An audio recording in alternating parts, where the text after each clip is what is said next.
6 days later, the citizens of the city were slowly recovering from the shock left behind by the monster's death. Meanwhile, at the Frontera estate, a messenger pigeon flew toward the Baron's window with a letter tied around its neck. The Baron quickly retrieved it, recognizing it as correspondence from Count Cremo, and immediately wondered what news it carried. The letter had arrived that very afternoon, delivering news so devastating that it left everyone stunned. Lloyd was in critical condition. The Baron's heart dropped. Without wasting a moment, he grabbed his robe, mounted his horse, and set off at full speed. Deep within, panic consumed him as his thoughts raced toward Lloyd. He could only lament how many times he had warned his son against throwing himself into dangerous situations. The Baroness quickly mounted her own horse and rode alongside him, with Sir Byron following close behind. Determined to accompany her husband, she questioned how he could leave so suddenly without making any preparations. The Baron argued that the journey to Kreml would be long, even without stopping to rest, and insisted that only he and Sir Byron should continue. The Baroness immediately reminded him that she was the superior rider between the two of them. Without another word, they urged their horses forward and galloped across the terrain. The letter's contents remained etched into the Baron's mind. Count Cremo had written that Lloyd Frontera had successfully completed all of the construction work required in Cremo. During that time, Lloyd and his guard, Sir Javier Azrahan, had saved countless lives through their sacrifice and valor. Afterward, Lloyd had fallen into a strange and unexplained unconscious state. Believing it his duty to report the matter immediately, Count Cremo had sent the correspondence at once and expressed his desire to soon meet the parents of such an exceptional young man. Privately, the Baron's emotions churned. Lloyd had once been a thoroughly troublesome child, yet now he had become the most diligent and dependable son a father could ask for. He recalled Lloyd's recent actions and behavior. Lloyd had changed completely. He was no longer the boy he once was. For a fleeting moment, a strange doubt surfaced in the Baron's mind, making him question whether Lloyd was truly the same son he had known. Then a low growl abruptly halted their advance, and all three froze. A gigantic beast emerged before them, growling as it slowly approached. Their horses recoiled in terror, stumbling backward and nearly throwing their riders from the saddle. Sir Byron immediately drew his sword and stepped forward. Having chosen the shortcut, he accepted that they would have to confront the creature directly. He resolved to buy them time and urged the Baron and Baroness to circle around the beast and continue toward Cremo. The Baron protested, unwilling to abandon him. Sir Byron calmly pointed out the grim reality. The beast was faster than their horses, and the moment they attempted to flee, it would be upon them. The creature suddenly roared and launched itself forward with deafening speed. Sir Byron turned back one final time and urgently pressed them to run. The Baron, filled with guilt, begged his forgiveness and vowed that they would meet again in Cremo. Then steel met claw. Sir Byron's sword swung forward as the beast's massive claws struck at the same instant. A thunderous metallic crash split the air and the blade shattered in two. Shock coursed through Sir Byron as he looked into the beast's eyes and saw his own death reflected within them. Before he could recover, the creature lunged forward and sank its jaws into his left shoulder. Enduring the searing pain, Sir Byron reached behind his back and drew a dagger. He drove the blade deep into the beast's jaw, forcing its mouth open enough to break free from its grip. The beast, however, only bit down harder, twisting violently as it tried to tear his arm from his body. A scream burst from Sir Byron as blood gushed from the wound.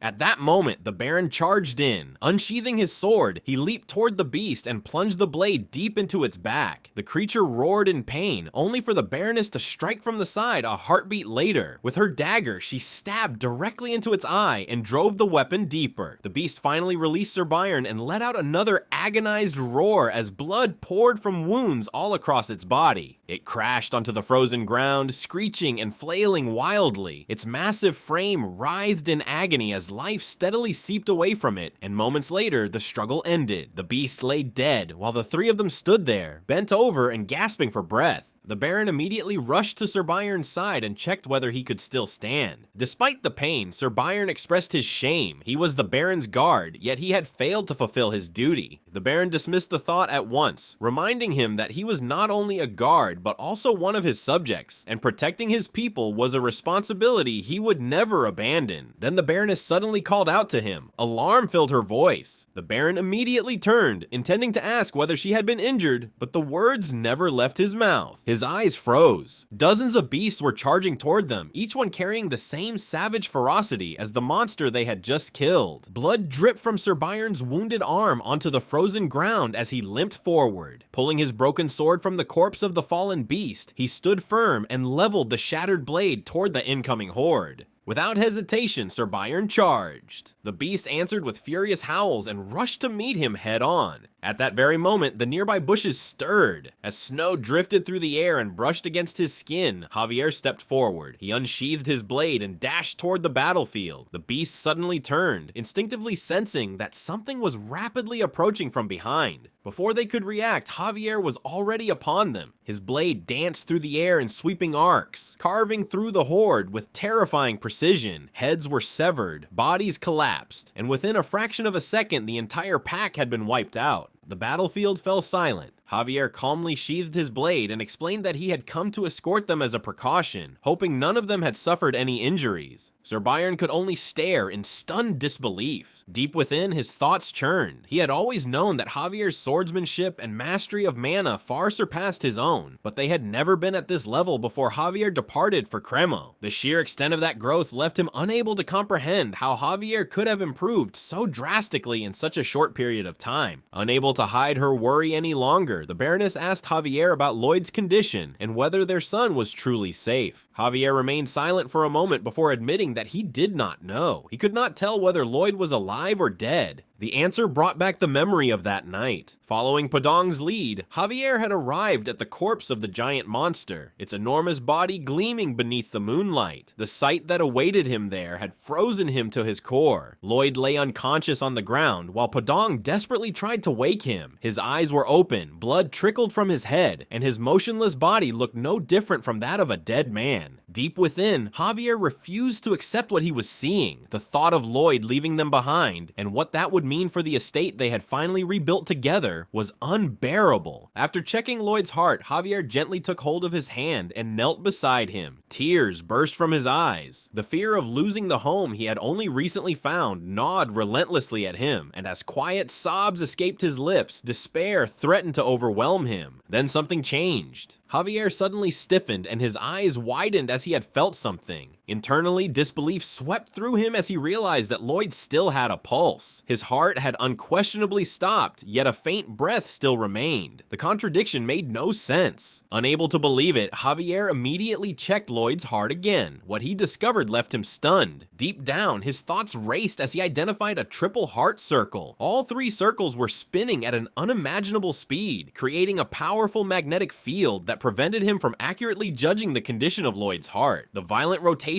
of mana had effectively taken over the role of the heart itself, sustaining Lloyd's life despite its failure. The realization struck him all at once. A triple core mana blast. At last, Javier understood how the Giga Titan had ended up in such a state. As he looked at Lloyd, awe gradually replaced his shock. Master Lloyd truly was an extraordinary person. 6 days later, the citizens of the city were finally beginning to recover from the shock left behind by the monster's death. Everyone joined together to clear away the shattered rocks and rebuild the collapsed walls. The injured received treatment in time, while those who had lost their homes were aided by their neighbors. Yet no one forgot what had happened that night. They could not forget. As Javier guided the Baron and Baroness through the streets, he explained that the young master was currently staying at Count Cremo's manor. A doctor was tending to him, but despite every effort, his condition had shown no improvement. The news weighed heavily on the Baron. It was difficult for him to comprehend that only Javier and Lloyd had stood against such a monstrous threat.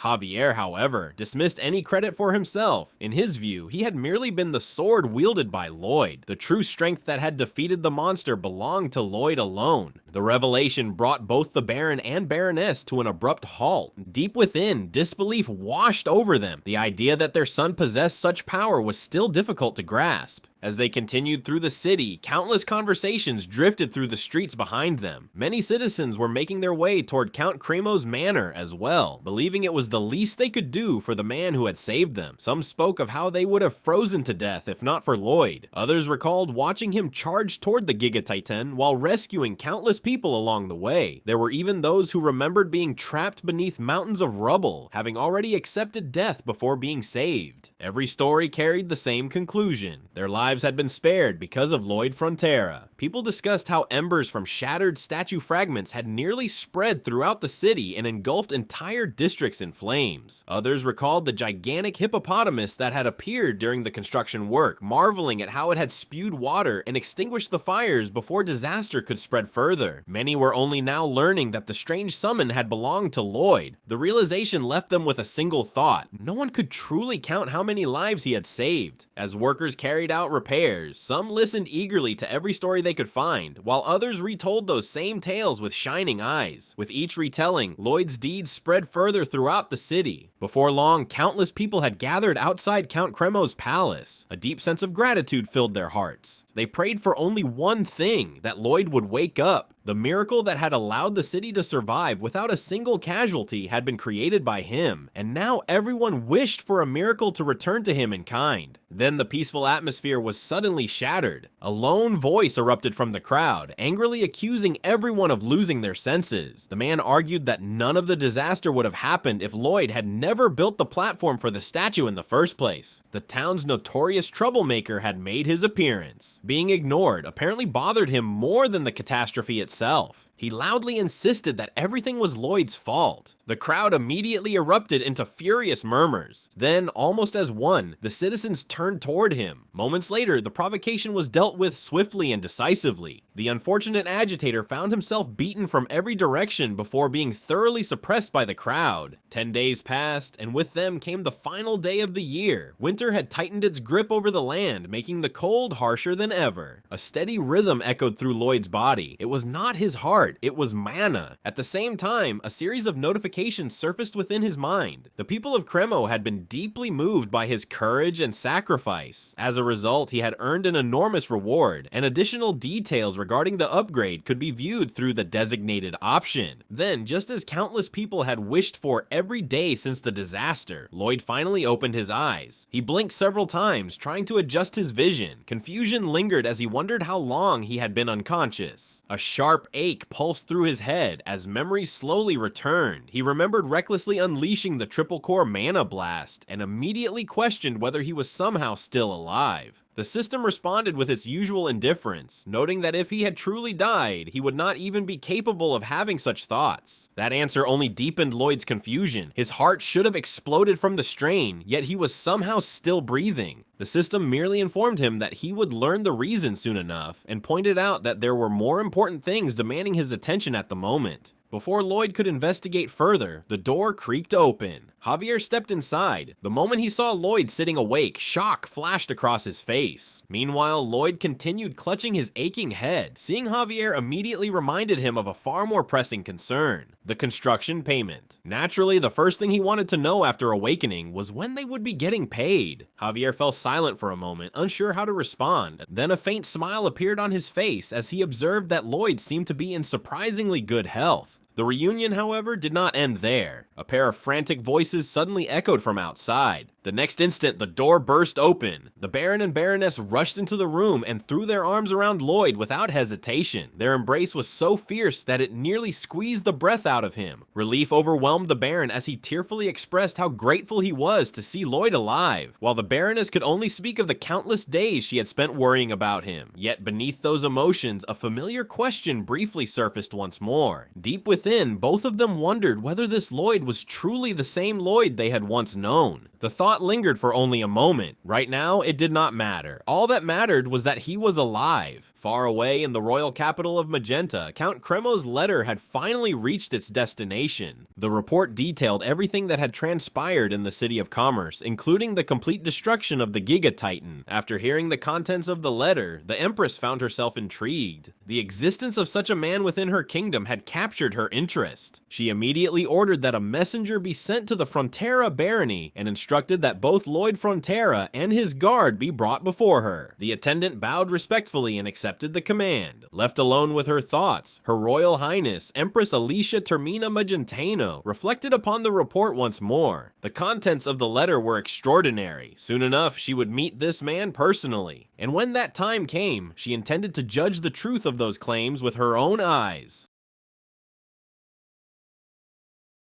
A few more days passed. As Lloyd sat inside a carriage awaiting departure, a notification suddenly appeared before him. The system informed him that stories of his courage, wisdom, and self-sacrifice were spreading throughout the kingdom. Lloyd could not have cared less. Then a cascade of new messages appeared. For his achievements, he had been awarded a massive bonus of 1,500 RP. His expression immediately brightened. Now that was information worth paying attention to. The notifications continued, explaining that he had gained the ability to store high concentrations of mana within his heart. Deep within, Lloyd finally connected the pieces. It explained why he still felt so energetic despite having spent an entire month in a coma. Somehow, he had become the owner of a mana heart. Naturally, his thoughts arrived at what he considered the most important conclusion. Shoveling was about to become much easier. The system could only question whether that was truly the only use he could imagine for such an ability. Lloyd immediately took offense, interpreting the remark as an insult directed at construction workers everywhere. The system promptly withdrew its criticism and offered a very respectful apology. It then explained that Lloyd's mana heart had not been created through ordinary training. Instead, it had been born from the impact of the triple core mana blast itself. As a result, his mana heart possessed unique characteristics, and a new skill called Shock Neutralizer had been unlocked. Lloyd narrowed his eyes at the description. If the skill functioned the way he thought it did, then it meant he could potentially use the triple core mana blast repeatedly without suffering the same consequences. His mind immediately raced toward the quarry. Work there could now be completed even faster. The system once again begged him to think of something more impressive. Lloyd, however, remained steadfast in his principles. To him, there was nothing more noble or impressive than honest labor, and he questioned whether the system was now looking down on quarry workers as well. The system immediately apologized for a second time. While the argument continued, Lloyd pieced together the explanation behind his survival. A mana heart normally needed protection from the impact of a mana blast because it functioned much like an ammunition depot. Triggering a mana blast near it was equivalent to setting off an explosion beside a collection of powder kegs. It was a disaster waiting to happen. Yet when Lloyd had unleashed the triple core mana blast, he had not possessed a mana heart, and that single fact had saved his life. The shock generated by the blast had filled the space where his heart should have functioned. As that concentrated mana struggled to keep him alive, it gradually condensed and transformed into a mana heart. Privately, Lloyd found the situation strangely satisfying. He had neglected mana heart training for years because he considered manual labor a better use of his time. Apparently, laziness occasionally produced unexpected rewards. Just then, the carriage door opened. Count Cremo stepped inside and apologized for the delay before announcing that they should depart immediately. Lloyd politely acknowledged him. As he watched the Count take his seat, ideas immediately began churning inside his mind. His gaze lingered on Count Cremo while a proposal slowly took shape. Anticipation built within him, and he repeatedly licked his lips as he prepared for the perfect opportunity. The carriage soon began moving. Lloyd waited patiently. Outside the window, the scars left behind by the disaster still stretched across the city. At last, he made his move. His attention settled on the damaged buildings and ruined streets as he casually brought up the subject of repairs, wondering how much it would cost to restore everything. Count Cremo followed his gaze and considered the question. Estimating the exact amount was difficult, but in his judgment, the reconstruction costs would almost certainly exceed an entire month's budget for the city. Lloyd casually remarked that if the Giga Titan had not been brought down when it was, the resulting damage would likely have consumed another 6 months worth of the city's budget. The Count immediately grew serious. He sensed there was more behind those words. Lloyd, however, feigned innocence. He mused that compared to half a year's budget, the payment he was receiving for the construction project must be little more than pocket change. He then reflected on the tragedy itself, noting how ironic it was that everything had begun with a statue intended to drive the Giga Titan away. Regardless of whose idea it had been, he reasoned that no one could truly be blamed for what happened. It had simply been an unfortunate act of nature. Everything had ultimately worked out in the end, or so he claimed. He casually mentioned hearing an interesting rumor from the Count's attendants. Apparently, Count Cremo offered financial compensation to anyone who contributed to the public good of the city, regardless of who they were. Lloyd admitted that the policy had made him curious. He found himself wondering what level of contribution to the public interest would warrant such compensation. After a long silence, Count Cremo finally answered. 1.5 times, but Lloyd gave no response. The carriage grew quiet, and the Count waited. Still, Lloyd said nothing. At last, Count Cremo broke the silence himself and asked whether that amount would be sufficient. Lloyd apologized politely and claimed there had been a misunderstanding. He insisted that he had never intended to ask for additional money. Then he delivered the real blow. Now he finally understood. In Count Cremo's eyes, the lives of his citizens were apparently worth only 1.5 times Lloyd's construction fee. The words landed with devastating precision. Count Cremo fell silent. The carriage continued rolling forward as he wrestled with the uncomfortable truth hidden inside Lloyd's sarcasm. Eventually, he gathered his thoughts and increased the offer. Twofold. Lloyd remained completely expressionless. His silence only made the pressure worse. A bead of sweat rolled down the Count's face. Unable to endure it any longer, he raised the amount once again. Threefold. The moment he heard it, Lloyd's face nearly twisted into an evil grin. Internally, he burst into triumphant laughter. Meanwhile, Count Cremo felt a chill run down his spine. He found himself wondering whether even tripling the payment was still not enough to satisfy him. Then Lloyd suddenly extended his hand. The movement snapped the Count out of his spiraling thoughts. With a bright smile, Lloyd expressed admiration for the Count's bold generosity. He graciously accepted the arrangement as special compensation and assured him that the money would be put to excellent use on himself. Count Cremo could only shake his hand in agreement. Yet deep down, confusion consumed him. Something about the entire exchange felt profoundly wrong. He was certain he had just been extorted, and yet he did not hate Lloyd for it. The realization only made the situation more bewildering. Why did he not hate him? As the carriage entered the plaza, the answer became temporarily irrelevant. The crowd had already spotted them. The moment the carriage came into view, waves of excitement erupted throughout the square. Count Cremo informed him that a podium had been prepared, complete with a magical crystal capable of amplifying his voice. The citizens were eagerly waiting to hear what he had to say. Lloyd reluctantly accepted the news. In his mind, he began preparing a generic heroic speech, something about how the true heroes were the citizens themselves and how they had overcome the tragedy together. It seemed appropriate enough.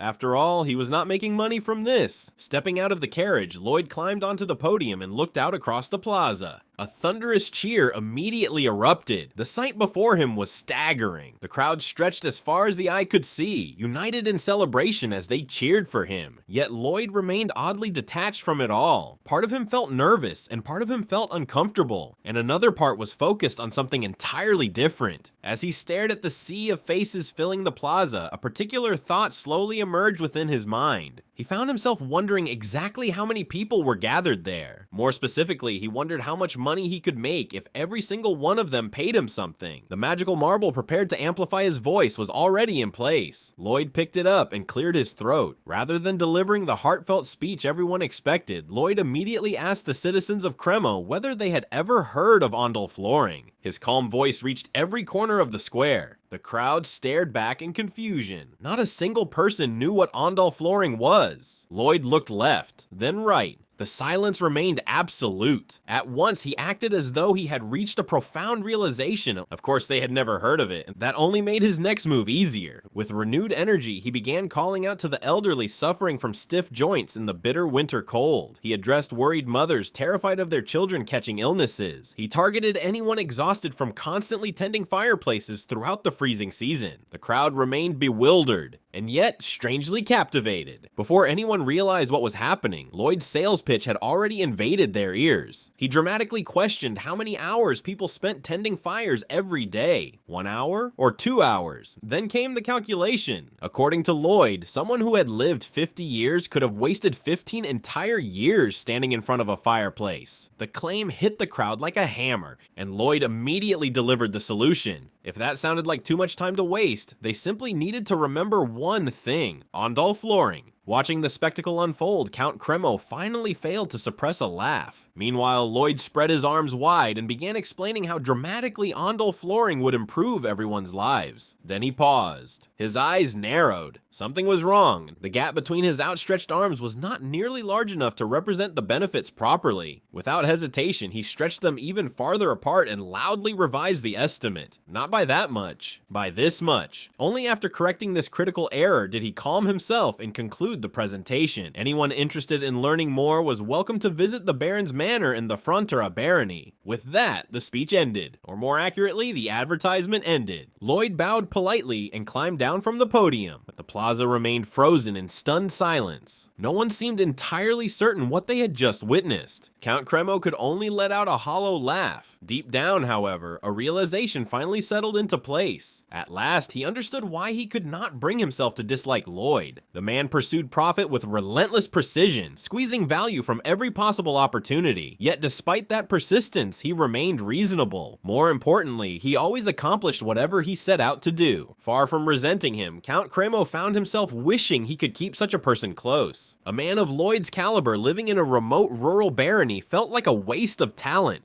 It was a loss for the entire kingdom. A subtle glimmer entered the Count's eyes as he watched Lloyd. That look remained even when the time finally came to part ways. With sincere goodwill, Count Cremo wished Lloyd a safe journey and expressed his hope that their paths would cross again. 15 days passed after Lloyd and his companions departed from the City of Commerce. The journey home was peaceful. As the Frontera estate gradually drew closer, Lloyd's thoughts drifted toward what he privately considered his soon-to-be golden goose. His attention then shifted to the estate's most senior knight, Sir Byron, a man defined by honesty, integrity, and sincerity, a genuinely good person. Unfortunately, Lloyd could not say the same about his talent as a knight. In his estimation, Sir Byron's abilities were merely average. No, upon further consideration, they were probably slightly below average. At one point, Lloyd had viewed that fact as rather unfortunate, and that opinion, however, had changed after a certain discovery. Inside the hall, Sir Byron calmly presented report after report. The migration plans had already been finalized. The lists of names and land allocations were organized and prepared. Complaints from farm owners regarding labor shortages had been addressed by assigning orcs to reinforce the workforce. Additional manpower had also been sent to the mines. The updates continued without pause. A large-scale Ondol flooring contract had been signed with a neighboring estate. Although a 30% discount had reduced the direct profit margin to only 10%, the subsequent coal sales would push the final profit beyond 50%. Water pipe installation projects and various other construction matters had also been organized and scheduled. Lloyd eventually had to stop him. To his disbelief, all of this had been accomplished during the time he had been away. Sir Byron appeared equally confused by the question. From his perspective, there was nothing remarkable about it. Lloyd had instructed him to handle things in his absence, and he had simply done exactly what he had been told. At that moment, a soldier arrived and delivered another update. The interior work on the final Ondol project had been completed and was awaiting inspection. Sir Byron acknowledged the report and informed the soldier that he would arrive in 30 minutes. After concluding their discussion, Lloyd accompanied him to the construction site. There, Sir Byron quietly examined the work completed by the soldiers, carefully checking every detail before finally nodding in satisfaction. The craftsmanship was flawless. There were no defects. The praise immediately brightened the soldiers' faces. Sir Byron went on to remind them that every harsh reprimand and raised voice from the past had led to this moment. They had earned their place and were now the most important members of the traveling construction team. Watching the exchange, Lloyd was left utterly stunned. Deep within, admiration exploded like fireworks. Sir Byron was absurdly capable, not merely competent, extremely capable. In Lloyd's mind, the knight had been born in the wrong era. Had he lived in Korea, he would have climbed the ranks of a major corporation and become a managing director at the very least. A bonus. That was the answer. This man deserved an enormous bonus. Just then, a notification appeared before Lloyd. The installation of Ondol flooring throughout the Frontera estate had been completed. A new chapter had effectively been written into the continent's history, with Ondol now recognized as the Frontera heating system. For this monumental achievement in construction, a massive amount of RP would be awarded. As it turned out, the large-scale Ondol contract had not even been Sir Byron's accomplishment alone. The Baron and Baroness had played major roles as well. Apparently, the Lord and Lady of the estate possessed talents beyond simply governing their lands. After all, from the moment a person is born, luck begins to shape their life. Entire generations laugh or cry depending on the era into which they happen to be born. For nearly 20 days afterward, Lloyd devoted himself to guiding workers in the construction of coal storage facilities. One day, Javier observed the enormous scale of the storage buildings and questioned whether they truly needed warehouses that large. Lloyd had no doubts whatsoever.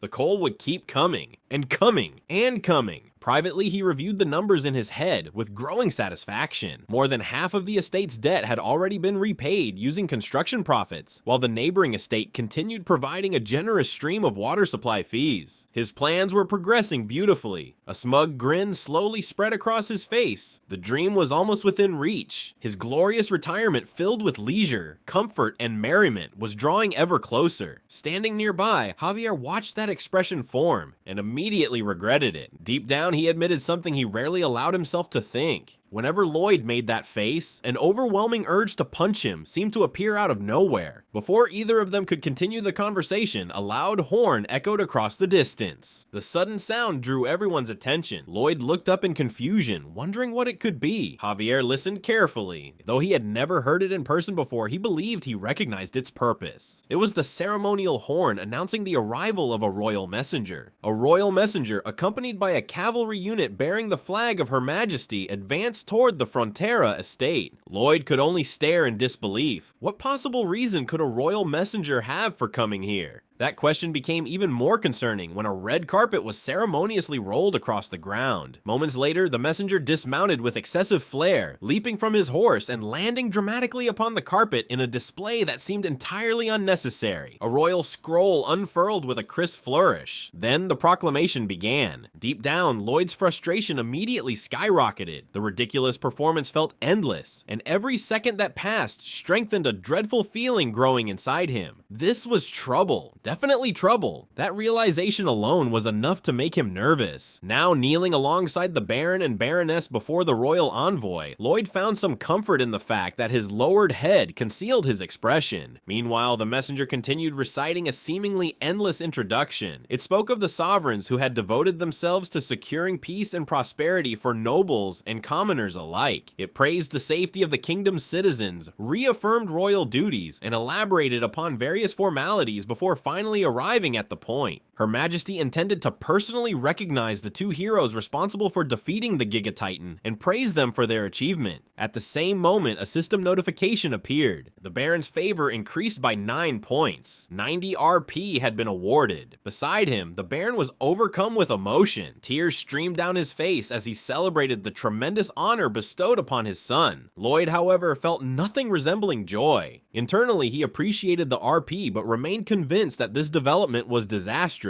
He had learned this lesson the hard way during his military service. The safest way to live was simple. Do enough to avoid problems. Never do more than necessary. The moment someone exceeded that limit, life became complicated. Very complicated. His mind immediately drifted back to his days in the army. Back then, a superior officer had discovered that Soo Ho Kim was a civil engineering major and promptly decided that this qualification somehow made him the perfect person to build a sauna. Soo Ho had attempted to explain that civil engineering and construction were not quite the same thing. The explanation had accomplished absolutely nothing. Naturally, he had been ordered to do it anyway. And that was where everything had gone wrong. Instead of doing the bare minimum, he had researched extensively and built a sauna that was far too good. That single mistake had cursed him. Afterward, every officer seemed to remember his name. Whenever a cottage needed building, they called for Corporal Kim. Whenever a levee broke, they called for Corporal Kim. Whenever a barracks looked flimsy, they called for Corporal Kim. Whenever a mountain inconveniently blocked someone's scenic view, they somehow still called for Corporal Kim. Before long, the entire military appeared to have reached the same conclusion. If there was a problem, fetch Corporal Kim. Deep within, he arrived at a horrifying conclusion. Once Her Royal Highness became interested in him, his peaceful dream of living as a comfortable country noble would be finished. Completely finished. Unfortunately, the messenger had not yet completed the proclamation. The final announcement soon followed. Lloyd Frontera and his guard were hereby ordered to travel immediately to the royal capital. The moment those words echoed across the estate, Lloyd's worst fears became reality. Deep within, Lloyd screamed in despair. He should have stopped after building the sea platform. That should have been enough. Instead, everything had spiraled out of control, and he found himself blaming the cursed lobster for somehow dragging him into this mess. His thoughts raced frantically as he searched for a way out. Once he attracted the attention of the Empress, there was no guarantee she would ever leave him alone again. Could he pretend to be an idiot? The idea surfaced briefly before being discarded. That was far too dangerous. If the Empress interpreted it as disrespect, he could very well lose his head. Before Lloyd could sink any deeper into his misery, the royal scroll scroll rolled itself back up with a crisp rustle. The messenger's duty complete, the royal envoy and accompanying cavalry departed from the estate. Silence returned. Lloyd released a long, exhausted sigh. There was no avoiding it now. The point of no return had already passed. Javier studied him for a moment before observing that he looked remarkably similar to a man on his way to an execution. Lloyd could only admit that the observation was surprisingly accurate. Javier, however, seemed genuinely puzzled by his reaction. That response was not what he had expected. When Lloyd looked at him in confusion, Javier explained his reasoning. The Lloyd he knew should have been thrilled by the opportunity to meet Her Royal Highness. More specifically, he should have been wondering how much profit he could somehow extract from her. The remark struck Lloyd like a bolt of lightning. Immediately, his thoughts began moving in a different direction. Deep within, countless possibilities unfolded before him. He knew things that others did not. He knew the personality of Her Royal Highness Alicia Termina Magentano. He knew pieces of her future. He knew the situation awaiting him in the capital. Those advantages had value, a great deal of value. And if they had value, then they could be exploited. Javier was right, very right. Rather than fearing the royal summons, he should be treating it as an opportunity. An opportunity to squeeze every possible benefit out of the royal palace. The despair vanished almost instantly. In its place rose determination. Armed with that new objective, Lloyd immediately began devising a plan. He spent several nights refining it, sacrificing sleep as he meticulously prepared for what lay ahead. By the time the morning of departure finally arrived, his preparations were complete. His master plan was ready, and if everything went according to schedule, it would wipe out the Frontera barony's debt once and for all.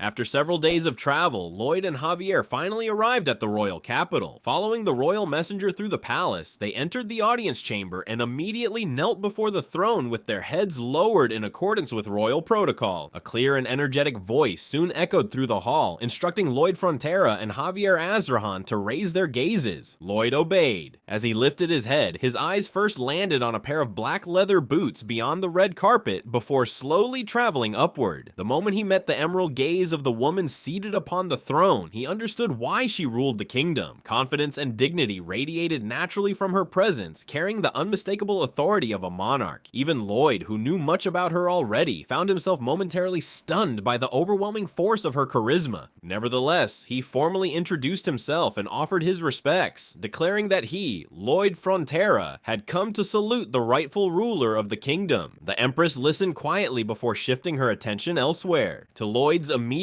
horror, her gaze settled not on him, but on Javier. After a brief observation, she remarked that the person standing beside Lloyd looked far more like a noble than Lloyd himself. The comment struck Lloyd with devastating force. Meanwhile, the Empress addressed Javier directly. She identified him as Sir Javier Azrahan and noted that the mana flowing through him was unlike anything she had encountered before. In her judgment, he appeared worthy of serving as a sparring partner. Javier immediately lowered his head further and humbly described himself as nothing more than a nameless knight. Watching the exchange unfold, Lloyd felt his suspicions confirmed. Privately, he knew exactly why the Empress had singled Javier out so quickly. She was one of only 2 swordmasters in the entire kingdom. Someone possessing such mastery could identify exceptional talent at a glance, making it obvious that empty flattery and shallow compliments would never work on her. The Empress soon returned her attention to the purpose of the audience. According to Count Cremo's report, Lloyd and Javier had displayed remarkable courage and selflessness during the Giga Titan incident. For that, they had earned her appreciation. However, she made it clear that appreciation alone was not enough to earn her trust. She did not judge people solely by the recommendations of others and preferred to rely on what she witnessed personally. For that reason, she intended to test Lloyd Frontera's abilities herself. The declaration came as no surprise to Lloyd. In fact, it was exactly what he had been hoping for. Deep within, excitement immediately replaced any lingering tension. To him, this was the highest stage imaginable. The greatest customer in the entire kingdom sat directly before him, and the opportunity dangling in front of him was nothing less than a chance to secure a construction contract from the Empress herself. The Empress then presented her challenge. She asked what construction project Lloyd believed was most urgently needed in Magenta. The royal royal capital under the current circumstances. Lloyd immediately recognized the question as a test. Internally, confidence surged through him. The most necessary construction project in the capital was something he should know better than anyone else. After all, he possessed knowledge of the story's future and understood the kingdom's situation far better than most people living in it. The Empress elaborated further, explaining that a truly capable individual should have identified the answer the moment he laid eyes upon the royal palace. If he had failed to notice it, she would have no reason to acknowledge him. In her opinion, the most urgent construction project in Magenta was the restoration of the royal palace itself, which had been steadily deteriorating over time. The entire audience would have expected Lloyd to agree. Instead, he calmly offered a completely different answer. His attention was not focused on the palace. Rather, it was fixed on the Magina River that flowed through the heart of the capital. If the decision were his to make, he would construct a new bridge across it. Queen Magentano studied Lloyd in silence after hearing his answer. Deep within, Lloyd remained completely calm. He knew she could not possibly be fully satisfied with his response. It was not the answer she had expected to hear. However, he also understood the kind of person she was. As the ruler who possessed both the highest authority and absolute power within the kingdom, she was known for being tolerant, fair, and just. More importantly, she listened to people regardless of their rank or status. Lloyd was certain the test would not end with a single question. As expected, the Empress frowned and demanded an explanation. Lloyd acknowledged that many people would likely disagree with him and insist that repairing the royal palace was the most urgent construction project at present. The phrase "at present" immediately caught her attention. Her brows furrowed further. Lloyd then explained his reasoning. Long ago, a notoriously ill-tempered dragon had carried off the palace tower on 2 separate occasions. To prevent a third incident, the palace had eventually been rebuilt into its current form, broader, heavier, and lower to the ground. The entire structure had been designed under the assumption that excessive height invited disaster.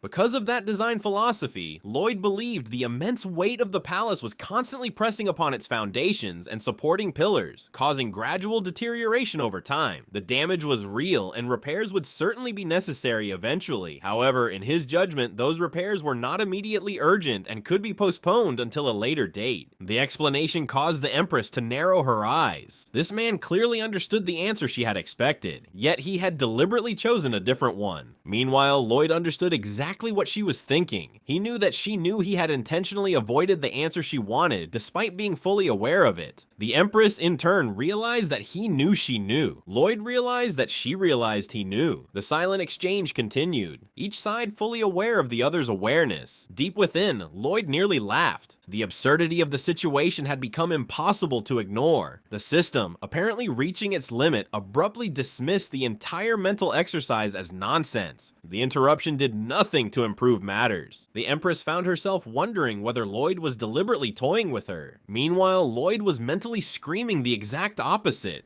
Toying with her was the last thing on his mind. He was desperately trying to secure a contract, a very profitable contract, and after a lengthy battle of silence, Lloyd finally elaborated on his proposal. The bridge spanning the Magina River had already been rebuilt 12 separate times. Every spring, rising waters and drifting ice damaged or destroyed it, forcing the city to reconstruct it once again. The cycle repeated so often that people had begun treating it as an unavoidable fact of life. Yet Lloyd disagreed. The repeated collapses inconvenienced countless citizens and consumed enormous sums of money every single time. In his eyes, the situation was neither efficient nor necessary. Then he made a bold promise. If Her Majesty entrusted the project to him, he would build a bridge capable of withstanding both the spring floods and the drifting ice. A bridge that would not collapse under conditions that had destroyed every previous version. What Lloyd envisioned was nothing less than a modern suspension bridge. The Empress studied him carefully, and not only had he challenged her expectations, but he had effectively criticized decisions that the capital had accepted for generations. The sheer audacity of it should have annoyed her. By all rights, she should have viewed him as arrogant and insolent. Yet the longer she spoke with him, the more she found herself intrigued. And, somewhat surprisingly, the more she seemed to like him. At last, her curiosity won out. She instructed Lloyd to explain this bridge of his in greater detail. Lloyd immediately expressed his gratitude to the Empress. Meanwhile, jubilation erupted inside his mind. Everything was proceeding exactly as he had anticipated. He knew Queen Magentano's personality well enough to understand that she despised sycophants who buried buried her beneath endless flattery. What she respected were people with genuine convictions and the confidence to stand by them. That knowledge had guided every word he had spoken since entering the audience chamber. With the Empress's interest secured, Lloyd launched into a detailed explanation of suspension bridges, drawing upon his civil engineering knowledge to describe the concept. Unfortunately, the lecture did not last long. The Empress quickly cut him off, declaring that she had suddenly lost interest in hearing the finer details. Lloyd was not particularly surprised. Deep down, he found himself reflecting on the future he knew awaited her. At present, Queen Magentano was an honorable ruler who listened even to those of humble birth. Yet 3 years from now, betrayal by someone she cherished would cost her an arm and ultimately transform her into the infamous butchering tyrant. That future had not arrived yet. For now, she remained the queen he remembered. The Empress then presented a simple question. What would happen if the bridge failed? Privately, Lloyd's answer was immediate. He would gather his belongings and flee the country. Unfortunately, that response was unlikely to impress anyone. Instead, he boldly declared that she could take his head if the bridge failed. In return, while the bridge remained standing, he requested a guarantee that his family's status and position would be protected. For a moment, the Empress simply stared at him, and then she laughed. Against her better judgment, he had managed to make her smile. At last, she granted her approval. Lloyd would be allowed to proceed with the project. In exchange, she promised both reasonable compensation and protection of the Frontera family's standing. The instant he heard those words, Lloyd reached into his robe and produced a rolled-up document. The Empress immediately questioned what he was holding. Lloyd calmly revealed that it was a contract and requested her signature. Her expression darkened. To her ears, the request sounded suspiciously similar to a declaration that he did not trust her word. Privately, irritation surfaced. The audacious man had actually prepared a contract in advance. Lloyd immediately denied any such intention. He explained that the document existed primarily to bind himself, not her. According to its contents, if he failed to construct the bridge honestly and properly, he would be subjected to the harshest punishment imaginable. He presented it as a necessary restraint for someone as untrustworthy and insignificant as himself. The explanation was absurd, yet somehow it worked. Without further argument, the Empress signed the contract. Even as she did so, she could not shake the peculiar feeling that she was being expertly manipulated. Strangely enough, she did not particularly mind. Lloyd immediately lowered himself into an even deeper bow and offered his heartfelt thanks. That was when the Empress noticed something unusual, specifically his posture. Upon inquiry, Lloyd explained that he could not lower his head beneath the level of her signature, so he had compensated by raising the opposite end of his body instead. The explanation left the Empress momentarily speechless. She acknowledged the intention behind the gesture and promptly instructed him to lower it, as she had no desire to continue looking at it. With the audience concluded, Lloyd and Javier followed an administrator through the palace corridors. The moment they were out of sight, Lloyd abruptly stopped. After tapping his foot and spinning dramatically, he pointed triumphantly at the contract in his hand. In a hushed but immensely smug tone, he boasted that he had just successfully outmaneuvered the queen herself, all thanks to that single document. Javier's response was considerably less enthusiastic. He pointed out that Lloyd could easily have lost his head if the Empress had interpreted any of his behavior as disrespect. Considering that she was a swordmaster, Javier also felt compelled to remind him that there was absolutely nothing he could do if such a situation occurred. Back in the audience chamber, the commander of the Royal Knights, Sir Kyle, shared his own assessment of Lloyd. The man was clever, very clever, and exceptionally calculating. The Empress agreed. She had reached the same conclusion. Lloyd was far more shrewd than she had initially expected. Sir Kyle then wondered whether his behavior had displeased her. The Empress admitted that it had. From the very beginning, Lloyd had acted as though he expected to win their exchange. The confidence bordering on audacity should have been irritating, yet that was not the impression she had ultimately been left with. Instead, something about him had seemed oddly pathetic, and for reasons she could not fully explain, she had found it rather adorable. The faint smile lingering on her lips deepened slightly as the thought crossed her mind. A few days later, construction officially began. Lloyd spent his time surveying the Magena River and examining the area where the bridge would eventually stand. Once the day's work was finished, he slung a large sack over his shoulder and informed Javier that he was free to leave. Javier appeared doubtful about the arrangement and questioned whether Lloyd would truly be fine wandering through the capital alone. Lloyd could not understand the concern. The royal capital possessed more security than any other city in the kingdom. More importantly, traveling with Javier was exhausting in its own way. Earlier, while surveying the river, Lloyd had struggled to focus on his work because of the constant distractions surrounding his companion. The problem was not Javier himself. The problem was everyone else. Dozens, hundreds, an endless number of women had stared at Javier with sparkling eyes full of admiration. Everywhere they went, attention inevitably gravitated toward him. Before parting ways, Javier asked Lloyd to pass along a message to Julian and let him know that he was doing well. Lloyd casually agreed. Before they departed for the capital, the Baroness had prepared piles of winter clothes and blankets and entrusted Lloyd with delivering them to Julian at the academy. The thought reminded him of something else. Deep within, he searched his memories of the original story. If he remembered correctly, this was roughly the period when the Frontera family lost everything. Unable to afford tuition fees, Julian was eventually forced out of the academy dormitories. Afterward, tragedy followed. Left wandering the streets at night, he would ultimately be killed by a thief. That future, however, no longer existed. Lloyd had already changed too much. Privately, he felt rather proud of himself. Saving lives was becoming something of a specialty. With that reassuring thought in mind, he headed toward the Magentano Royal Academy. Along the way, Lloyd considered how he should approach his first meeting with Julian. Technically, he possessed Lloyd Frontera's memories, but he had never truly interacted with the boy himself. The question became irrelevant moments later. A voice suddenly called out to him. Standing nearby was a young boy with curly orange hair and a face covered in freckles. Julian. Lloyd immediately observed him with curiosity. Julian was supposed to be around Javier's age, yet he looked remarkably small by comparison. Then he noticed the expression on the boy's face. Julian was staring at his own brother as though he were confronting a dangerous stranger. The sight spoke volumes. Deep down, Lloyd could only conclude that the original Lloyd must have been an absolute nightmare to deal with. That realization presented a problem. If he acted too kindly or too differently, Julian might become suspicious. With that concern in mind, Lloyd simply handed over the bundle of winter supplies and informed him that it was from their mother. The reaction was immediate. Julian's suspicion visibly intensified, and not only had Lloyd failed to insult him, but he had apparently traveled all the way to the academy simply because their mother had asked him to. To Julian, this behavior was deeply alarming. At that moment, the system delivered a warning. Julian was becoming suspicious of Lloyd's identity due to his uncharacteristically kind behavior. The notification left Lloyd utterly baffled. What exactly had he done that qualified as kindness? The more he learned about the original Lloyd, the more exhausting the man seemed. Determined to correct the misunderstanding, Lloyd turned to leave and casually addressed Julian with the sort of insult the original owner of the body would probably have used. Surely that would solve the problem. It did not. If anything, Julian became even more suspicious. Lloyd had insulted him and then simply left. Without hitting him, without causing trouble, without demanding anything. The behavior made no sense. Another system notification immediately appeared. Julian's suspicions were multiplying due to Lloyd's increasingly humane behavior. Lloyd nearly lost his mind. He had literally called the boy a little shit. What more was expected of him? Was he supposed to punch him in the head to make the act convincing? As he continued walking away, another memory suddenly surfaced. Before he had left for the capital, the Baroness had made one final request. She had asked whether he could spend some time with Julian and have lunch with him. The boy was studying far from home and was probably lonelier than he let on. The memory stopped Lloyd in his tracks. He scratched his head awkwardly as he considered the request. Meanwhile, Julian remained exactly where he was, watching his older brother with deep suspicion and unwavering caution. After standing there awkwardly for a few moments, Lloyd finally turned back toward Julian and asked whether there was a restaurant nearby. Not just any restaurant either. He specifically wanted somewhere expensive. Julian blinked in confusion. He admitted that there was such a place nearby, but could not understand why Lloyd was asking. Lloyd seemed equally baffled by the question. In his mind, the answer was obvious. He was going to buy Julian lunch. That was the entire reason he had asked. When Julian questioned him again, Lloyd explained that their mother had specifically requested it. For whatever reason, that answer seemed sufficient. Without demanding any further explanation, Julian led him through the academy grounds toward a cafeteria reserved for visitors. Once seated, Lloyd glanced across the table and watched as Julian carefully studied the menu. After a long moment, Julian settled on the most basic meal available. Lloyd immediately objected. There was no reason to order the cheapest option. Julian rarely had opportunities to eat at places like this, so he should choose something more expensive. Julian tightened his grip on the menu. Silence settled between them. Then, seemingly remembering something important, Lloyd casually addressed him as a little shit. The timing was so strange that it only made matters worse. Deep within, Julian arrived at a bizarre conclusion. Apparently, Lloyd had forgotten to insult him earlier and was now correcting the mistake after the fact. Satisfied that normalcy had been restored, Julian finally selected the special set instead. Even so, confusion continued to swirl through his thoughts. Nothing about this situation felt right. The Lloyd he knew had constantly cursed, picked fights, and kicked him for the slightest reasons, yet the man sitting across from him now behaved like an entirely different person. Without hesitation, Lloyd ordered 2 of the special sets. As the waitress finished taking their order, she politely offered wine, assuming that a visitor from out of town might appreciate it. Lloyd immediately declined. Then he paused. Rather than simply saying he did not drink, he corrected himself and stated that he had stopped drinking. The answer nearly stunned Julian into silence. Lloyd Frontera had stopped drinking. The very idea sounded absurd. The Lloyd he remembered had practically lived in a drunken haze, causing trouble wherever he went, yet that was only one piece of the puzzle. A few days earlier, someone from the royal palace had visited the academy and informed him about the incident in Cremo. According to the report, a Giga Titan had attacked the city, and the person responsible for defeating it had been Lloyd Frontera. Julian had refused to believe it. The older brother he knew lacked both the ability and the judgment to accomplish something like that. The story had sounded like either an exaggerated rumor or another case of Lloyd stealing credit for something Javier had actually done. At least that was what he had believed, and now he was no longer sure. Everything about Lloyd felt different. His behavior, his speech, his habits, even the way he treated people. The more Julian observed him, the harder it became to reconcile the man before him with the brother he remembered. It almost felt as though an entirely different person was sitting across the table. His spiraling thoughts came to an abrupt halt. Without warning, another student walked up behind him and smacked him on the back of the head. Lloyd paused in the middle of his meal and looked toward the uninvited guest who had suddenly appeared beside their table. The newcomer immediately began harassing Julian. Julian attempted to apologize, nervously explaining that something had come up that day, but the explanation only seemed to amuse the boy. He repeatedly questioned Julian, demanding to know what could possibly be important enough to justify his presence there. Then came the first blow. A smack landed on the back of Julian's head. The bully continued his lecture without pause, mocking the lessons taught in law class and ridiculing the idea of rules. In his view, people like Julian had no right to sit in a place like this. The son of a poor baron should remain out of sight, hidden somewhere he would not offend the eyes of his betters. The insults grew increasingly vicious. Each strike was accompanied by another sneer, another reminder that the Frontera family was nothing. According to him, eating in a respectable establishment would never change what Julian was. He mocked the estate, mocked the family, and finally mocked the peasants living under Frontera rule. Lloyd glanced around the cafeteria. No one intervened. Many students were openly laughing. Even the staff seemed completely accustomed to the spectacle. Deep within, Lloyd quickly assessed the situation. The academy liked to present itself as an institution of learning, but status clearly mattered far more than academics. The resentment directed toward Julian likely stemmed from the fact that the son of an impoverished country baron consistently ranked near the top of his class. For a moment, Lloyd considered doing nothing. Intervening would almost certainly make Julian's life more difficult afterward. Julian himself was subtly signaling for Lloyd to stay out of it. Perhaps remaining seated was the correct choice. Then the bully mentioned something else. His family, he proudly declared, possessed the royally recognized Lacona dyed cloth business. Only families of that standing deserve to eat in a place like this. The name immediately caught Lloyd's attention. Lacona, Viscount Lacona. Recognition flashed through his mind. At once, countless pieces began falling into place. Cause and effect, connections and consequences, predictions and opportunities. The tangled threads rapidly unraveled until a complete picture emerged. By the time the calculations were finished, Lloyd was already suppressing laughter. His decision had been made. In a calm voice, he asked a simple question. What exactly did the boy's father do for a living? The question finally halted the bullying. For the first time, Diego shifted his attention away from Julian and looked directly at Lloyd. Arrogance dripped from every word as he proudly introduced his father as the wise and merciful Viscount Lacona. He then demanded to know why Lloyd was asking and whether he was related to the piece of trash sitting beside him. He never got the chance to finish. Lloyd's hand moved. A thunderous slap exploded across Diego's face. The impact launched a tooth into the air. Diego's body folded in half before flying across the cafeteria, smashing through 2 tables and continuing to roll even after hitting the ground. Watching the result, Lloyd privately noted that the attack known as Mana Bitch Slap apparently possessed a cooldown of 0 seconds. The system immediately informed him that no such technique existed. Lloyd ignored it. Meanwhile, another student shot to his feet, outraged that someone had dared to attack a member of the so-called elite union. He charged forward. Lloyd turned. Another slap echoed through the cafeteria. Another tooth flew. Another student collapsed. Then a large muscular youth stepped forward and dramatically introduced himself as Geshpon the Mithril Fists, the strongest second-year student. Declaring Lloyd's death sentence, he confidently advanced. Lloyd responded with the exact same level of enthusiasm. One casual slap later, Geshpon's face twisted sideways, and another tooth departed from the battlefield. Before anyone could process what had happened, 2 more challengers arrived amid dramatic introductions and exaggerated titles. The newcomers proudly announced themselves as the Black Dragon's Double Horns, twin sons of a count who supposedly possessed an unstoppable combined attack. Lloyd listened in complete silence. Then he calmly crossed his arms and circulated mana through his body. A moment later, both were struck by simultaneous backhanded slaps. The impact shattered their confidence as effectively as it shattered their teeth. Lloyd's attention soon shifted to another student nearby. The student immediately froze. Fear overwhelmed him so completely that he could barely form a coherent sentence. Unfortunately for him, Lloyd had already reached a verdict. Before the terrified boy could finish stammering out an explanation, Lloyd's hand flashed through the air. Another tooth joined the growing collection scattered across the cafeteria. Lloyd then turned toward the remaining spectators. 2 boys who had been enjoying the show from a safe distance suddenly found his shadow looming over them. Both were sweating profusely. Both were trembling. Both desperately insisted that they had done nothing wrong. Lloyd calmly acknowledged that fact, and they had not said anything. They had merely stood there giggling. Apparently that distinction was not enough to save them. A pair of slaps echoed through the cafeteria. 2 more teeth departed the battlefield. 2 more students were sent tumbling away. At that exact moment, Diego launched himself from behind. Pain, humiliation, and fury had finally overwhelmed his fear. With a furious scream, he swung a clenched fist at Lloyd's head. The punch landed cleanly. Lloyd's head snapped to the side. For the first time since the beating began, hope appeared in Diego's eyes. Maybe he had a chance. Maybe he could actually win. The fantasy survived for approximately 3 seconds. Slowly, Lloyd turned his head back into place. Blood trickled from his nose. Without taking his eyes off Diego, he casually licked it away. Then he smiled. The sight alone was enough to extinguish every shred of hope Diego had left. Lloyd's grin widened as he grabbed Diego by the collar and lifted him off the ground. Pulling him closer, he drove his forehead directly into Diego's temple. The impact dropped Diego to his knees. Lloyd immediately hauled him back up and delivered another headbutt and then another and another. The more Diego struggled, the wider Lloyd's grin became. Julian could only stare in horror. Deep down, he felt as though his remaining faith in Lloyd was collapsing in real time. The man had never exactly been stable, but this was somehow worse. For a brief moment, Julian had started to believe that his brother might have genuinely changed. That hope now seemed spectacularly misplaced. Frantically, Julian searched the room for an authority figure. The vice superintendent had been present earlier. At least he was fairly certain he had been. Now the man had mysteriously disappeared. Meanwhile, Diego's suffering continued. Every time he collapsed, Lloyd simply dragged him upright and resumed the punishment. According to Lloyd, Diego still did not understand what was happening. He had no idea why he was being beaten so thoroughly. The accusation was followed by another collision with a nearby pillar. Lloyd then mocked Diego's repeated praise of the wise and merciful Viscount Lacona. The title sounded increasingly ridiculous to him, especially when examining the son standing before him. In Lloyd's opinion, the situation was a textbook example of like father, like son. That remark finally struck a nerve. Despite his injuries, Diego managed to protest that insulting his father crossed a line. The response only made Lloyd angrier. He immediately pointed out the obvious contradiction. Diego apparently found bullying a classmate acceptable, yet suddenly discovered principles when someone criticized his father. Another painful collision followed, and then another, and another. Lloyd insisted that Diego's real problem was simple. No one had ever bothered to beat any sense into him before. At one point, Lloyd even paused long enough to point at the increasingly visible imprint Diego's face had left on a nearby pillar. He proudly presented it as though unveiling a priceless work of art before declaring it the entrance to hell reserved for people exactly like Diego. By this stage, even Julian could no longer stand by and watch. Throwing himself forward, he grabbed Lloyd from behind and desperately tried to stop him. The situation had gone far beyond a simple beating. From Julian's perspective, Lloyd looked genuinely capable of killing the boy. Yet even as he struggled to pull his brother away, another concern gnawed at him. Deep within, frustration boiled over. Once this was over, he would be the one left behind. He would be the one forced to deal with the consequences. And considering everything Lloyd had just done, Julian was absolutely certain that his future at the academy had just become much, much worse. Lloyd finally paused and glanced back at Julian. It did not take much effort to understand what was going through his younger brother's mind. Julian was worried that this entire incident would only make the bullying worse once Lloyd left the academy. Rather than reassuring him, Lloyd responded with a bright smile and a solution that was horrifyingly straightforward. If Diego were dead, he would no longer be capable of bullying anyone. The cheerful manner in which he arrived at that conclusion sent a chill down Julian's spine. Deep within, he wondered how anyone could say something so terrifying while smiling so innocently. Before Julian could recover, Lloyd drove a punch straight into Diego's stomach. The impact folded the boy in half and left him coughing foam. Meanwhile, Lloyd remained thoroughly convinced that his methods were perfectly reasonable. Privately, he recalled countless people just like Diego from his own school days. Punishments, lectures, disciplinary measures, and guidance sessions rarely accomplished anything. In his experience, the only lesson that reliably reached people like this was a healthy fear of consequences, preferably consequences involving near-death experiences. The beating might have continued indefinitely if not for the sudden arrival of academy officials. A sharp voice cut through the cafeteria. The housemaster had arrived. Accompanied by guards, the slender middle-aged man demanded to know what was happening. He furiously reminded everyone that this was a sacred academy funded by Her Royal Highness, and demanded an explanation for the chaos unfolding before him. At once, Lloyd's demeanor changed. He straightened his back and calmly brushed his disheveled hair away from his face. The transformation was so sudden that it left Julian completely bewildered. Only moments ago, Lloyd had looked like a madman beating someone to death. Now he appeared perfectly composed. The abrupt shift made Julian deeply suspicious. It was almost as if Lloyd had been waiting for the authorities to arrive before moving to the next stage of some elaborate plan. Lloyd then introduced himself in a calm and dignified manner as the eldest son of Baron Arcos Frontera and the older brother of Academy student Julian Frontera. Afterward, he politely apologized for causing a disturbance. Then came the trap. With complete confidence, Lloyd explained that he had merely been attempting to restore Her Majesty's honor. The statement stunned everyone present. The housemaster immediately declared the claim ridiculous and demanded to know who could possibly have insulted the queen. Lloyd's answer came without hesitation. The son of the Lacona family had abused his younger brother and publicly humiliated him. Then Lloyd's attention shifted toward one of the administrators standing in the back. He casually pointed out that the man had likely witnessed everything. Of course, if the administrator claimed otherwise, Lloyd supposed that meant he had simply chosen not to see it. Inside, Lloyd already knew the answer. The academy staff had almost certainly been aware of Julian's treatment for a long time. Most academy employees owed their positions to recommendations from noble families, and few would willingly risk offending powerful aristocrats. Students formed influential social circles that eventually matured into political and regional alliances, creating a cycle that reinforced itself generation after generation. A poor baron's son offered no advantages. Helping him offered even fewer. Turning a blind eye was simply easier. The housemaster, however, refused to be distracted. Even if Lloyd's accusations were true, he still failed to see what any of it had to do with Her Majesty. Lloyd smiled. Then he calmly connected the final piece. An insult directed at Julian was naturally an insult directed at him. The problem, as Lloyd presented it, was determining exactly who he currently was. With deliberate slowness, he reached into his pocket and withdrew a round golden pendant. The reaction was immediate. Several people gasped. Others stared in disbelief. Lloyd's smile widened as he held the pendant up for everyone to see. At its center was the image of a double-headed eagle, the royal seal. More specifically, the seal identifying someone as an honored guest of the queen herself. Understanding spread through the room like wildfire. The color drained from the housemaster's face. Moments later, the entire group bowed deeply. Satisfied that everyone understood the situation, Lloyd announced that he would be taking his leave. The housemaster outwardly maintained his composure, but his thoughts immediately turned elsewhere. In his mind, the situation was far from over. The status of a royal guest was temporary, and Lloyd would eventually leave the academy. Once that happened, it would be easy enough to quietly favor the injured students, while making life even more difficult for Julian. The thought never reached its conclusion. As the housemaster glanced toward Lloyd, a sudden chill ran down his spine. Lloyd was smiling, yet there was something deeply unsettling about that smile. For a brief moment, the housemaster felt as though Lloyd had somehow seen straight through his intentions. The look in his eyes carried enough menace to make him wonder if the man might genuinely kill him one day. The feeling vanished as quickly as it had appeared. Lloyd simply called for Julian to follow him. Still dazed by everything that had happened, Julian hesitated for a moment before hurriedly trailing behind. Together, they left the cafeteria and walked through the academy corridors, heading away from the main lobby. After several minutes, Julian finally gathered enough courage to ask where they were going. Lloyd answered as though the destination were completely obvious. The administrator's office. Julian became even more confused. Why would they be going there? Lloyd could not understand why that required an explanation. As far as he was concerned, there was only one reason to visit the office. He intended to request a leave of absence for Julian. The words stopped Julian in his tracks. Everything he had endured up to this point suddenly erupted at once. He demanded to know how much more Lloyd intended to interfere with his life. The incident in the cafeteria had already guaranteed that the bullying would worsen. Now Lloyd was also threatening the one thing Julian still possessed: his studies. Why? Why was he doing this? Lloyd's answer came immediately. Because this academy was not going to remain a suitable place for studying much longer. Rather than leaving Julian behind to deal with the aftermath, Lloyd intended to remove him from the situation entirely. In his view, this was the perfect opportunity for Julian to rest his mind, recover from the constant pressure, and improve his physical condition. Julian could only stare blankly. Improve his physical condition? The phrase sounded suspicious. Unfortunately, Lloyd's smile made it sound even worse. With complete confidence, he shared that among all the muscles a person could develop, construction work muscles were the greatest of them all. And thus, through a chain of events that absolutely did not exist in the original story, Lloyd Frontera's destiny took a sharp and unexpected turn.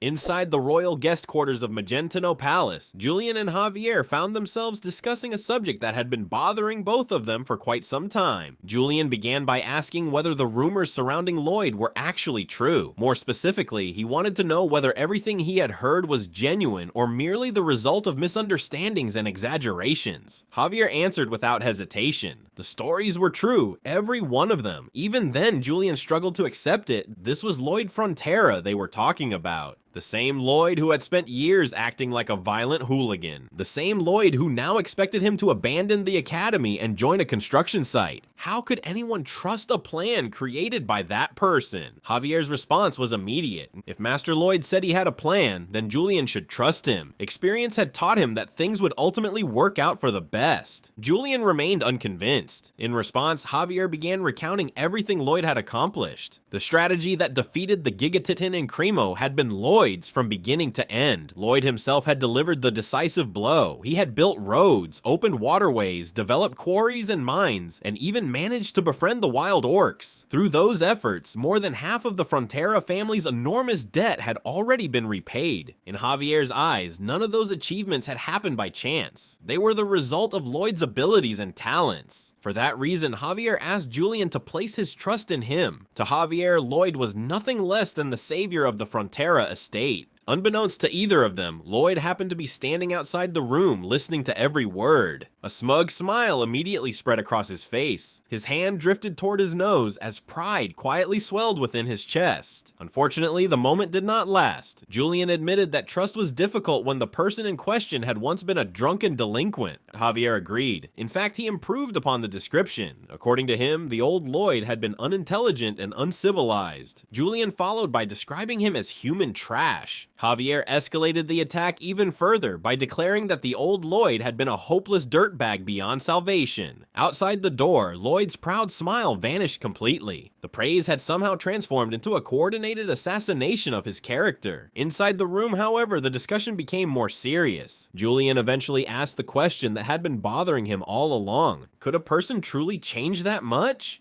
Javier's answer surprised him. No. In his opinion, such a transformation was impossible. Over time, he had actually convinced himself of a completely different explanation. At one point, he had genuinely suspected that someone else was disguising themselves as Lloyd. The theory immediately caught Julian's attention. Someone else? Did Javier mean some kind of black magic? Perhaps a foreign soul inhabiting Lloyd's body? Javier admitted that the possibility existed, at least according to certain theories he had encountered in books. If a soul occupied another person's body, it would require an extremely powerful mana tether to maintain the connection. Because of that possibility, Javier had secretly investigated Lloyd. Outside the room, Lloyd nearly suffered a heart attack. The revelation hit him like a bolt of lightning. Javier had actually investigated him. Julian immediately pressed for the results. Had Javier discovered another soul? Outside the door, Lloyd found himself waiting anxiously for the answer as well. Fortunately, Javier shook his head. He had found nothing. No strange mana, no unusual force, no signs whatsoever of an external soul being forced into the body. Everything about Lloyd's soul appeared completely natural. The connection between body and soul was seamless. Outside, Lloyd released a silent sigh of relief. For now, at least, his secret remained safe. Javier then dismissed the entire theory as nothing more than wild speculation and advised Julian to forget it. Julian agreed, though he could not help pointing out one final problem. The theory might have been absurd, but Lloyd suddenly transforming into a competent, responsible human being was somehow even more absurd. Outside the door, Lloyd narrowed his eyes. Deep within, suspicion immediately surfaced. Javier was far too perceptive. There was no chance he had failed to notice Lloyd standing outside listening to the conversation. The timing of the entire discussion felt far too deliberate. For the first time, Julian admitted that he had only recently learned about the Frontera family's crushing debts. Until now, he had believed that he alone was struggling while pursuing his studies at the academy. Meanwhile, Lloyd had been carrying the burden of the estate on his shoulders, working tirelessly to repay debts that threatened the family's future. Compared to everyone else, he had been living the most comfortable life. A faint smile appeared on Julian's face as he reluctantly reached a conclusion. Perhaps Lloyd deserved some credit after all. No matter how unbelievable it sounded, he had saved the estate. At that moment, a system notification appeared before Lloyd. Julian's approval rating had increased by 2 points. Lloyd's eyes immediately lit up. According to the system, Julian was considered one of Lloyd's key relationships, which meant he could generate RP. That was all Lloyd needed to hear. The system, however, seemed disappointed by his reaction. It pointed out that Julian was finally opening his heart to him and wondered whether he felt even slightly touched by the moment. Lloyd's answer was immediate. No, not at all. Whatever emotional speech the system had prepared, it could keep it to itself. Moments later, Lloyd pushed open the door and entered the room. The heartfelt atmosphere shattered instantly. Everything was ready and it was time to go. Julian looked confused and asked where they were going. Lloyd could not believe he still had to explain it. They were going to train Julian's body. Naturally, before long, Julian found himself standing at the construction site while Lloyd enthusiastically explained the manufacturing process for the suspension bridge cables. According to Lloyd, the process began by spreading oil-based clay into a wide circular base. Next came layers of dirt and rocks, which Lloyd insisted on describing as toppings on a giant pizza. After that came a series of increasingly questionable steps, including eating and eventually expelling the materials before gathering and twisting hundreds of metal strands together into bridge cables. The explanation made very little sense. To Lloyd, however, it was apparently a flawless tutorial. Once he finished, he shoved a shovel into Julian's hands and proudly announced that the lesson was complete. Julian stared blankly at the tool. Lloyd then explained that this task formed the foundation of the entire construction project. If it was done incorrectly, every stage afterward would suffer. Not only the Frontera family's debt repayment plans, but even Julian's future at the academy depended on the success of this project. The explanation only confused Julian further. If the task was truly that important, why would Lloyd entrust it to him? Lloyd looked genuinely puzzled by the question. To him, the answer was obvious. Important work should naturally be assigned to someone intelligent and responsible, someone exactly exactly like Julian. Only after delivering the compliment did Lloyd remember to add his customary insult at the end. The familiar little shit arrived slightly late. Even so, Julian barely heard it. For a moment, he simply stood there holding the shovel. Emotions he could not properly express welled up inside him. Deep down, he could only think that Lloyd had been a little late with the insult this time as well. The following morning arrived quickly. Lloyd was already busy before sunrise. The moment he woke up, he rushed out of his quarters carrying dozens of blueprints beneath his arm and headed directly toward the palace forge. As he hurried through the corridors, his thoughts focused on the bridge. A modern suspension bridge was an extraordinary concept for this era. The kingdom simply lacked the technology required to reproduce it perfectly. Even with all of Lloyd's knowledge and effort, constructing one through conventional means would be nearly impossible, which meant he needed another solution. If contemporary engineering could not bridge the gap, then he would have to borrow the power of an entirely different technology. That line of thinking eventually brought him to the Royal Forge. Inside waited Corgidus, the Royal Dwarf Master Craftsman. Unfortunately, the meeting got off to a terrible start. Before Lloyd could even open his mouth, Corgidus flatly refused whatever request he was about to make. Lloyd paused and pointed out that he had not actually said anything yet. The dwarf responded by taking a long swig from a bottle of rum. Then he informed Lloyd that he had no interest in hearing whatever it was and told him to get lost. Deep down, Lloyd was completely unsurprised by the reception. Everything was proceeding exactly as described in the novel. Corgidus was every bit the stubborn old dwarf he was rumored to be. The Master Craftsman ignored requests he found uninteresting, regardless of who made them. Even orders from the Empress herself meant little if they failed to capture his curiosity. Fortunately, Lloyd had anticipated this problem. That was why he had arrived, armed with a very specific weapon, the blueprints. Without wasting any time, he spread out a portion of the designs and began explaining that they contained plans for a new bridge across the Magina River. He barely managed to mention the truss structure before Corgidus exploded in irritation. The dwarf had absolutely no interest in some ridiculous human invention. At least, that was what he intended to say. Then his eyes landed on the blueprint. The outburst died immediately. His gaze moved across the page, carefully studying every line. Lloyd noticed the change at once. Like a fisherman sensing a bite, he reacted instantly. With perfect timing, he rolled the blueprint back up. Feigning humility, Lloyd apologized for being presumptuous and announced that he would simply entrust the plans to another blacksmith. Then he turned and began walking away. The reaction was immediate. Corgidus stopped him. His attention had already become completely trapped by the design. He pointed out that the structure required an extremely precise balance of rigidity. If the calculations were even slightly wrong, disaster would follow. Lloyd readily agreed. The bridge would snap, it would collapse, everyone crossing it would die. And naturally, Lloyd would bear responsibility for every death.